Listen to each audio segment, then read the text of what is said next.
خب دیگه فکر کنم باید همه چی رو بگیم دیگه. اونی که باید بفهمه میفهمه. امروز هم که تولدمونه، 15 سالمون شد. گرچه سخت گذشت ولی خب هنوز وایستادم، هنوز می نویسم و هنوز نفس میکشم. نمس 100 سال بعد آدم ها دنبال نورن توی تاریکی، دنبال حس حضورن، لبخند شده واحد سنجش دل، چهره ها سادن بی نیاز از شعر، زیبایی توی رفتار معنا داره، توی صداقت، توی حرفی که جا داره. آینه ها تصویر واقعی میدن، بدون ماسک، بدون قاب، فقط خودتو میدن. مدرک ها خاک خوردن روی تاقچه، فهم شده اعتبار نه مهر و امضا و نقشه. آدم ها با حرفشون شناخته میشن، با نگاه، با سکوت، با حس مشترک شدن. پول دیگه ارزش نداره توی ذهن، وقت، توجه، محبت شده سن، مد شده سادگی، سبک شده فکر، لباسا بیان نیست فقط یه پوشش سبک. مدرسه ها پر از سوال و جواب، بچه ها میپرسن میخندن میرن جلو با کتاب. رسانه ها قصه میگن از دل مردم، بدون اغراق، فریب، فقط با صداقت محض. هنر شده خلق نه تقلید، هر اثر یه امضاست، یه رد از امید.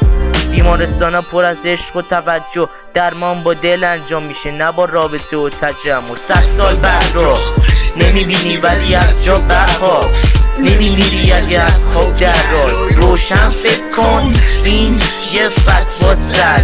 آدم ها دنبال منو میگردن، توی لحظه، توی حس، توی چیزی که میفهمن. قضاوت و جاشونو دادن به درک، هر کسی یه داستانه، یه مسیر، یه سبک. لباسا دیگه هویت نمیسازن، هویت تو رفتار شکل میگیره، تو باور و خواستن. آینده شده یه آینه شفاف، تصویر توش خودتی بدون نقش اضافی و ضعف. آدم ها دنبال آرامش میگردن، توی مکس، توی فکر، توی لحظه هایی که میفهمن.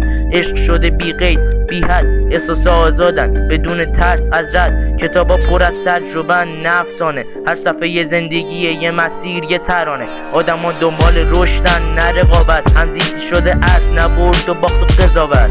خاطره ها زندن با پذیرش، زخم و التیام پیدا کردن با لمس و آغوش و بخشش. آینه ها دروغ نمیگن، فقط نشون میدن تصویر توی همونی که هستی بدون نقش و پرده. لبخندا واقعیان حس دارن، هر چهره یه داستان، یه مسیر، یه باور روشن.